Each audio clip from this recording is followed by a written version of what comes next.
All right, YouTube, how you doing? Welcome back to the channel. It is Monday, April 1st. We have a 6-game NBA slate to dive into in today's video like we always do. We're going to go through each and every one of these games. I'll give you my lean on the spread. I'll give you my lean on the total. We'll talk about any player props that we like within the game as well. But as always, keep an eye on the pinned comment. That is where all of my final plays, so I'm actually rolling with myself. If you do want to fade me and do the opposite, all those plays are going to be in the pinned comment. If you faded me last night, your pockets may be a little empty. There we go. 3-0. Hello, Money Gun, my old friend. We swept. Let's go. We got the Cavs Nuggets over 212. That literally cashed with ease. Kelly Olynyk under 6.5 rebounds for plus money. Now, he had a pretty good game. Finished with 5 rebounds. And then Alex Caruso over 3.5 assists. It was a fairly juiced play, but we cashed it nonetheless. I think he finished with 5 assists, if I'm not mistaken, or at least in the fourth quarter, late in the fourth, he had 5, and I was like, let's go, we cashed. So you know what? Pumping some damn crowd noise. We sweep in the NBA, swept in the MLB 2 days ago. Now we sweep in the NBA last night. Let's try and get another sweep tonight. The vibes don't stop there. We're still riding a high here. We had Blaze come in with Josh Giddey over 5.5 rebounds here. Another cha-ching. The soundboard is being abused today. Josh Giddey had a triple-double last night. So shout out to Blaze. If you guys don't know what the ride of the day is, all you got to use is hashtag ride of the day in the comments, and I jump on board with one person's pick, and then you get a shout out in the next video, win or loss. I'm also shouting you out over my Twitter. It'll be popping up right on here. In fact, there it is. Go follow me at EvGuyBoston.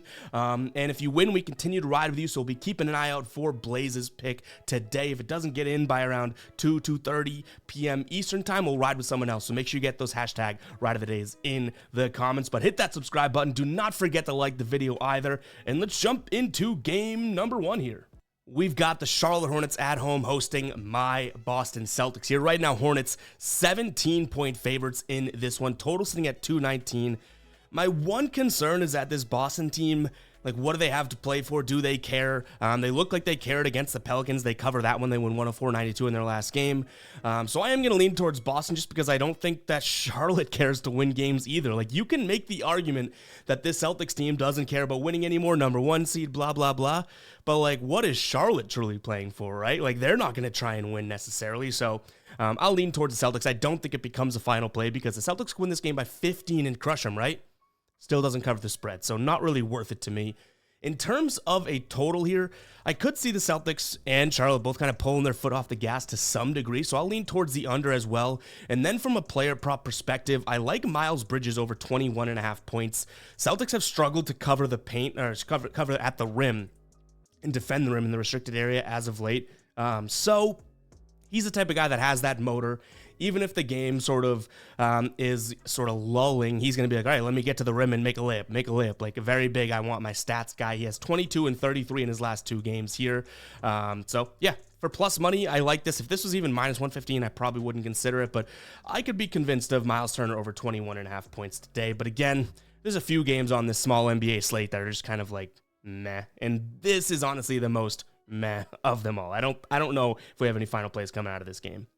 By the way, we're going to be live on the channel at 4 p.m. Eastern time or around 4 p.m. Eastern time, so make sure to tune in for that. Turn the post notifications on so you know when we do go live. We're going to be talking NBA as well as MLB. I'm going to put a poll up over in the community tab here. If you don't know what that is, just go to our YouTube channel. There's a tab at the top that says community. It's going to be, hey, what should we focus on, MLB or NBA? Because I want to kind of start with whatever you guys want versus what I think you want. So go vote on that. It's just going to be like, should we focus on NBA or focus on MLB content? We'll be doing both, but I want to know what the focus should be. So make sure to go vote on that poll on the community tab. But yeah, let's go ahead and jump into this game. We got another great one. We got Detroit taking on Memphis.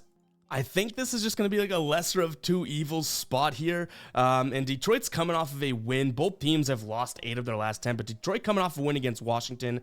They're at home here. This is a Memphis team that, not that we can trust them anywhere, but I don't really trust them necessarily on the road, especially closing out the year here. And I think Detroit can push the pace in this one where Memphis may not be all that comfortable. So I'm going to lean towards taking a peek at Detroit, even though I don't know if that becomes a final play. But like I said, being transparent, not the best of games on today. In terms of a total, I'm going to lean towards the over as well. A couple injuries to make note of here. Looks like Desmond Bane is listed as out, and then Cade Cunningham's listed as a game time decision.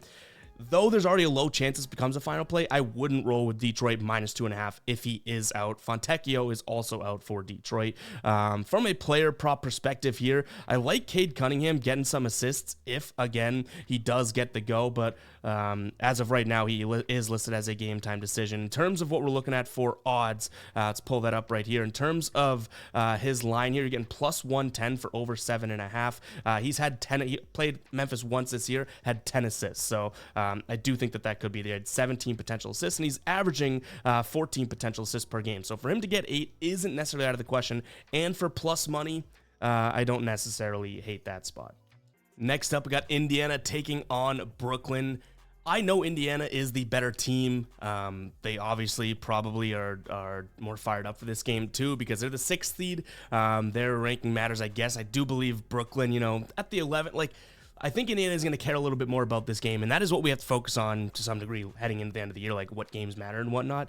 But it's too many points. 12.5 points seems like it's a little bit too much, so I almost reluctantly lean towards Brooklyn. The good news is that if you go date back 10 games of theirs, they would have covered this 12.5 point line in 8 of those. They've done it in 6 straight, whereas Indiana would only have covered this in 4 of their last 10. Obviously, that brings in, strength of schedule and whatnot, but strength of schedule wise, both these teams have played some bad teams and good teams. In fact, I do think Brooklyn went through kind of like a gauntlet at one point there. Last time they played Indiana, crushed them, so I could see why this line is where it is. But again, it just seems like it's a little bit too much to be laying, especially if this is a total at 227.5. If this is like a normal Indiana total in the 230s and whatnot, there gives me some room for them to pull away. But 227, I just don't necessarily see it happening. So I'm going to lean towards Brooklyn again, kind of reluctantly. In terms of the total, I'll lean towards the under ever so slightly as well. This is a Brooklyn team that's hit the under in 7 of their last 10. And even the Pacers, in their last 8, they've covered the under here in 5 of those games. From a player prop perspective, this is almost very much not matchup based, but very much trend based. I'm looking at Mikal Bridges over 2.5 3-pointers made. He's hit it in 8 straight games. And what I love to see here, in his last 5 games, he's averaging 10.4 attempts per game. On the season, he is a 37% shooter. So if he just shoots his normal percentage, he should be able to hit 3 threes in this spot. So I don't mind taking a peek at him. In fact, it's probably the only thing that has a true chance of being a final play in this game as of right now. All right, guys, before we do jump into the rest of the slate, I wanted to shout out the merch brand we have here on the channel.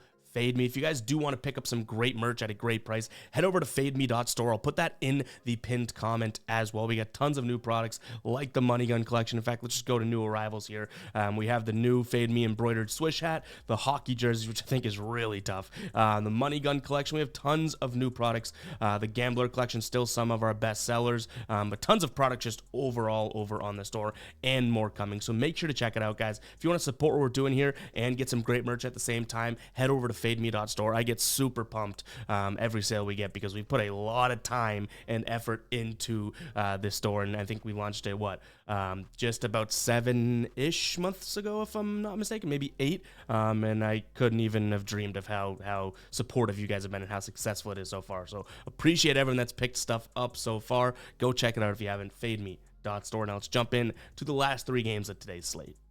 Orlando taking on Portland. You see, we got a bunch of games that are truly just meh here tonight. But right now, Orlando 16-point favorites. Makes sense. Portland has just been getting pumped by teams. The last few games here, Houston, Atlanta, and then Miami beats them by a million, 142-82. Orlando was playing good basketball, then went on a little bit of a skid, losing to Sacramento, Golden State, and the Clippers, but they bounced back pretty well a couple nights ago against Memphis there. So I think they do the same thing today.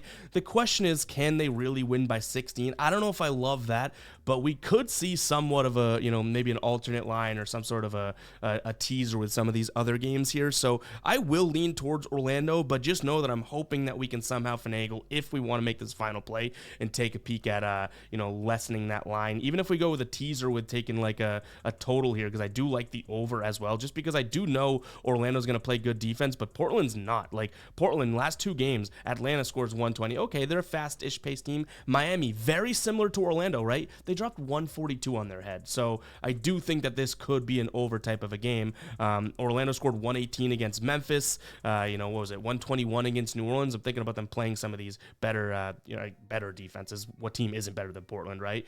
So I like the over, but maybe we could make this like a 8, over 200.5, and then -8 for Orlando with like a 8-point teaser or something, depending on what odds we can get, obviously. But that's definitely in consideration because you're not going to catch me betting Portland whatsoever.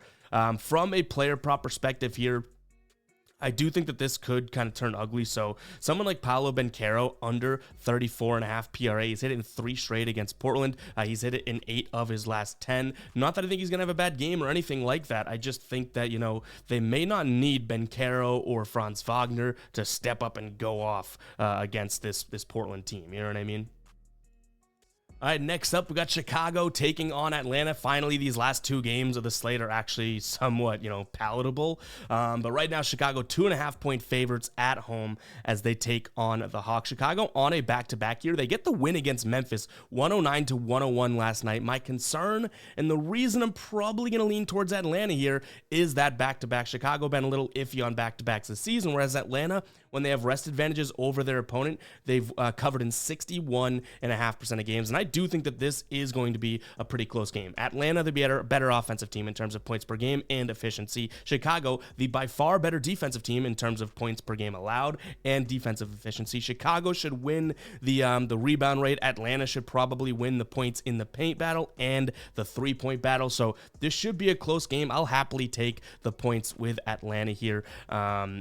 Because Chicago's on a back-to-back. I will say that is a factor. Chicago, a team that, can kind of dig their heels in defensively on a back-to-back here. The overs also hit in 67% of their games. So I'm going to lean towards the over as well as Atlanta in this spot. And, obviously if the back-to-back doesn't really affect Chicago or something like that, like this game prediction of mine is probably going to be way off because we have it based on the fact that I do think pace of play will be up, in which Chicago could struggle, but Atlanta may strive. Player prop-wise, going to go back to the well here. Alex Caruso, over 4.5 assists. If I think this game's going to run and gun and everything like that, like I could easily see him again getting 5 assists in this spot. Last time he played Atlanta, which was this season, he had 5 assists. I believe he only had like 6 potential assists or something, so we want obviously a little bit more than that. But over his last 10 games, averaging 8.1 potential assists. Last 5 games, nearly 9 potential assists. Like, he's getting the usage and he's passing the ball around, and this is an Atlanta defense that it's not unknown that, he could make a pass and someone could score fairly easily. So give me him over an assist, as well as Atlanta plus the points and the over in this spot. Next up, we got the Pels taking on the Suns. Pelicans at home. They are getting a point here in this spot as underdogs. Total right now at 224.5. We'll start with the total. I like the under. I do think the Pelicans bring their absolute defensive A game here against the Suns. Last time they played, the Suns kind of torched them. This was in mid-January, 123-109. But this Pelicans team has been playing better basketball since then. The one thing I'll say is the Pelicans are beating up on bad to decent teams, losing to good teams. So where do we rank Phoenix, who's kind of been all over the place as of late? Are they a good team, or are they more leaning towards the defensive side? They are the 8th seed in the West. I'm going to trust that the Pelicans can handle this defensively. Like I said, their defense has been playing really well. Top 10 team in terms of opponents' points per game. And what's kind of in their last 3 games, what's kind of crazy is that Phoenix is at 11th. So, like, you don't even think of Phoenix as his dominant defense, but they've been playing good defense as well, which is why I lean towards the under. But I think that the Pelicans can kind of thrive in that environment of a slow-paced game, get, Zion muscling guys to the rim and whatnot. In terms of injuries, no Brandon Ingram, and then the Suns are fairly healthy. So yes, that's probably an advantage Suns because they have Beal, Booker, and Durant all good to go. But I do like this spot for the Pelicans to kind of, be able to work in that slow-paced game. One play that I don't mind, and it's an EV play, is going to be Bradley Beal over 5.5 assists.